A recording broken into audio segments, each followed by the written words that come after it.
So, the story of Viking invasions begins in England, where the first recorded attack shocked the entire Christian world.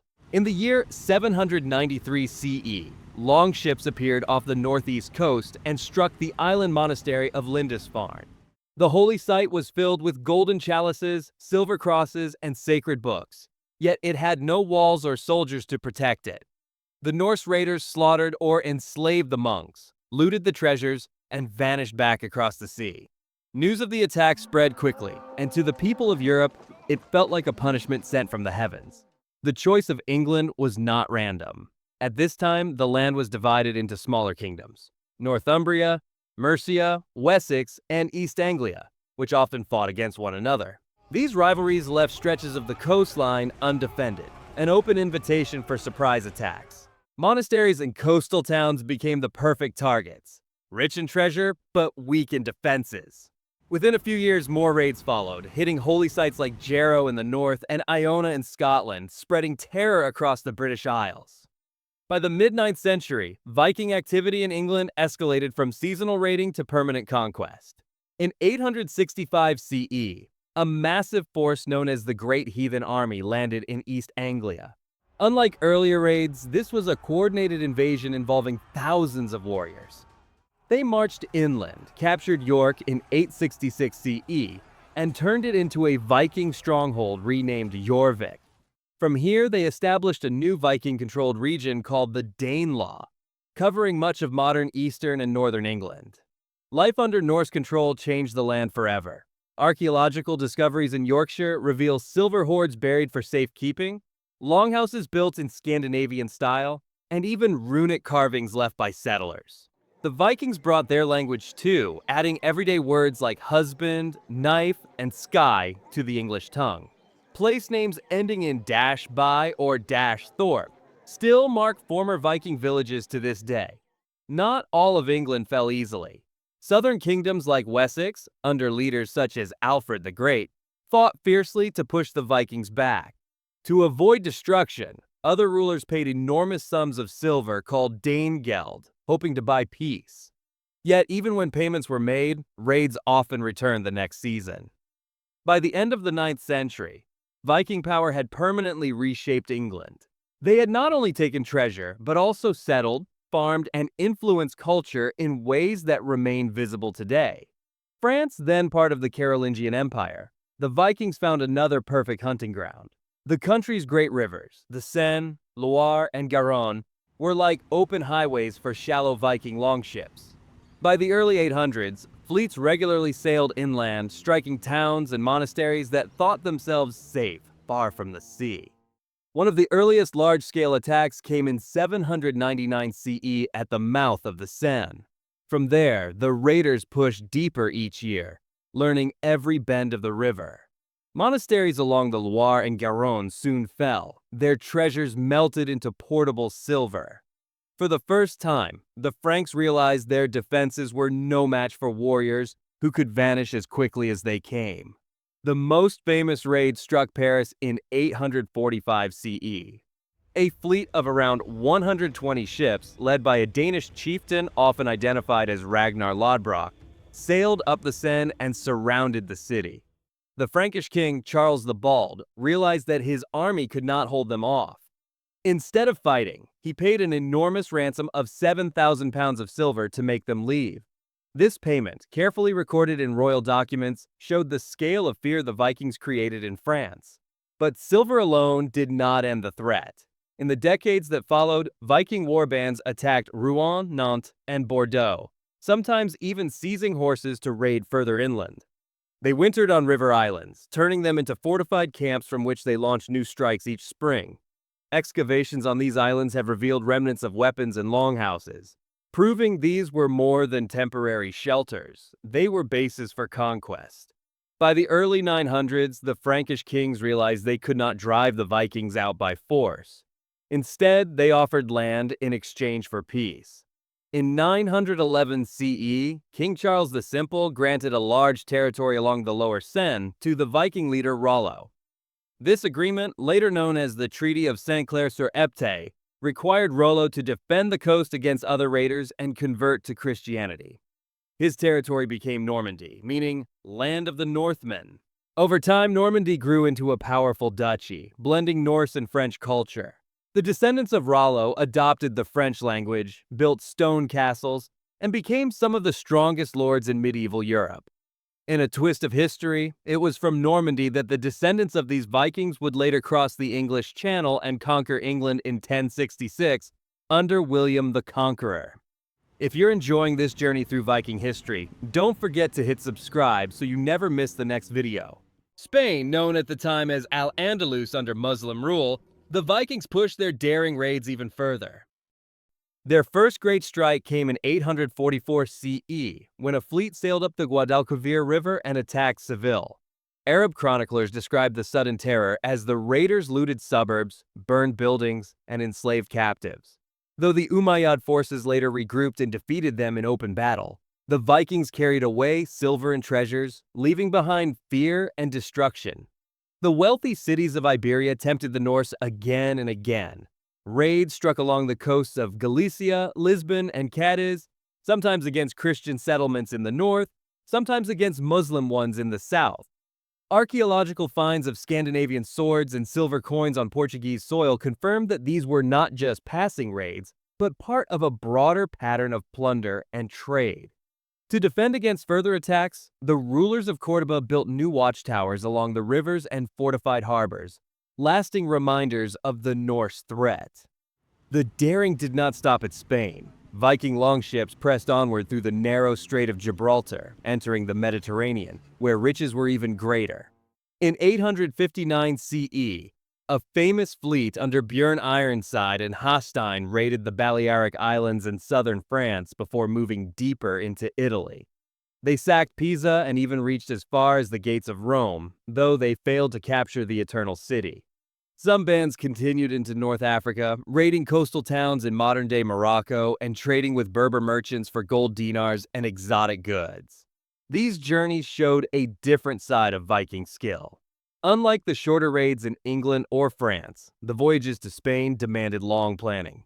Crews had to stock large amounts of food, fresh water, and tools for repairs.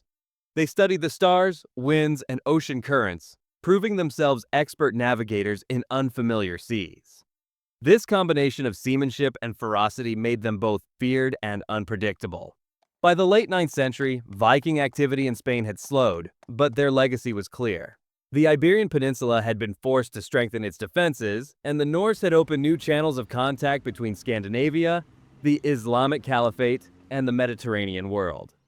In the lands of modern Russia, Ukraine, and Belarus, Viking expeditions took on a very different form. Known as the Varangians, these Norsemen traveled not across open seas, but through the vast river systems that linked the Baltic to the Black Sea and the Caspian. Their longships, with shallow drafts, allowed them to glide along the Volkhov, Dnieper, and Volga rivers, pulling the vessels across short stretches of land when necessary. This opened an incredible highway into the heart of Eastern Europe. By the early 9th century, the Vikings had established settlements along Lake Ladoga and the Volkhov River, including the trading hub of Novgorod. Archaeological remains here, Scandinavian weapons, jewelry, and runes mixed with Slavic pottery, proved that this was not simply raiding territory, but a crossroads of cultures.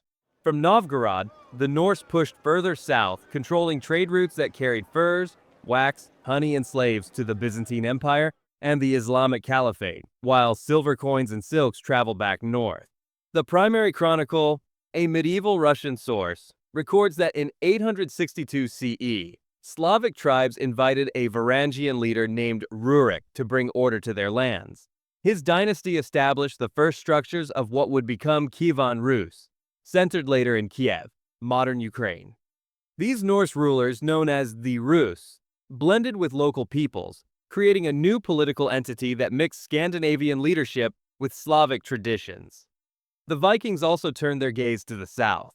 In 860 CE, fleets of longships sailed down the Dnieper River and attacked Constantinople, modern Istanbul, Turkey.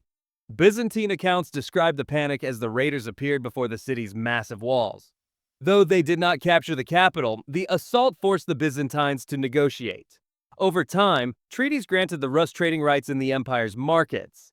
Many Norse warriors also joined the elite Varangian Guard, serving as the emperor's most trusted bodyguards. On the eastern route, other groups followed the Volga River to the Caspian Sea, reaching as far as modern-day Iran. Here they traded with Muslim merchants, bringing back silver dirhams in staggering numbers. Thousands of these coins have been unearthed in Swedish burial sites, clear proof of the wealth funneled north through these river expeditions. By the 10th century, the Norse had firmly woven themselves into the foundations of Eastern Europe.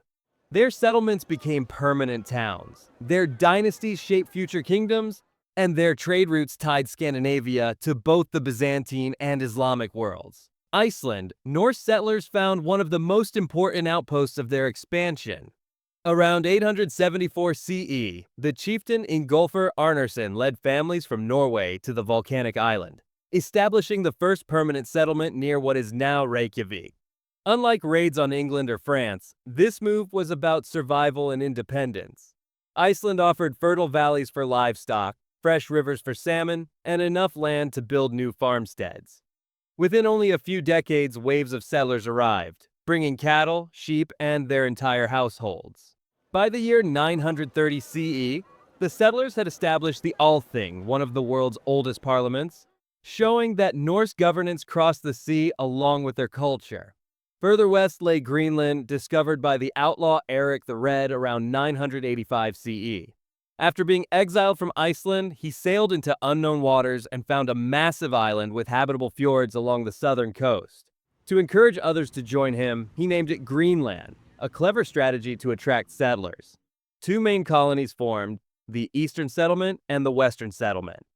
Archaeological excavations have revealed stone churches, farmhouses, and even imported European goods, proving that life in Greenland was difficult but connected to the wider Viking world.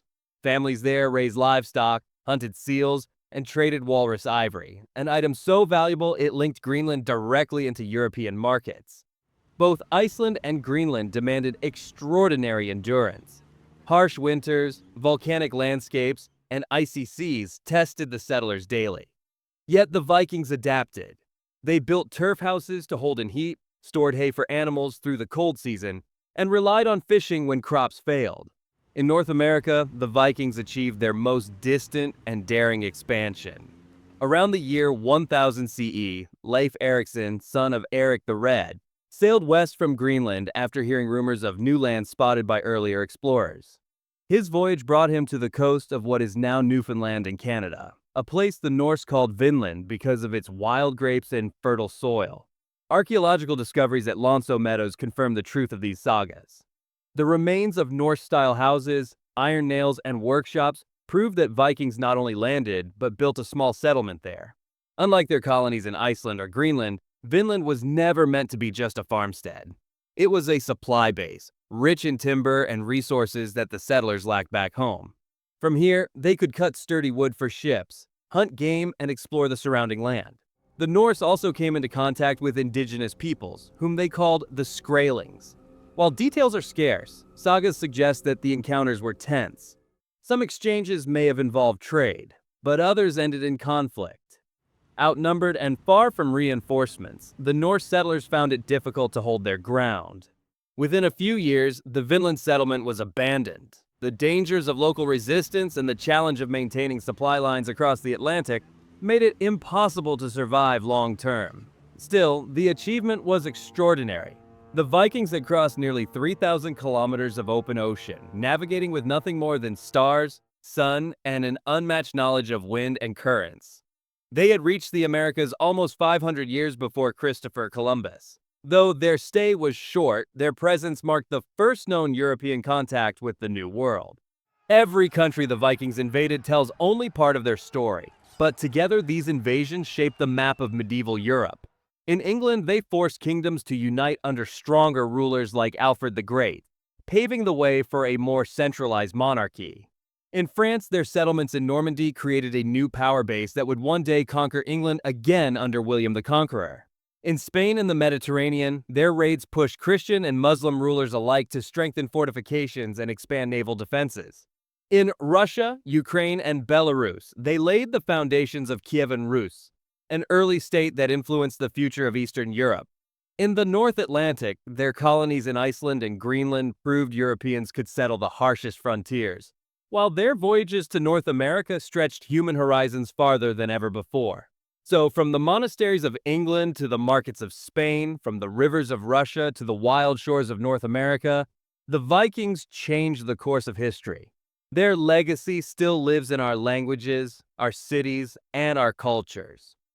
Subscribe now to uncover more stories of how fearless explorers shaped the world we know today.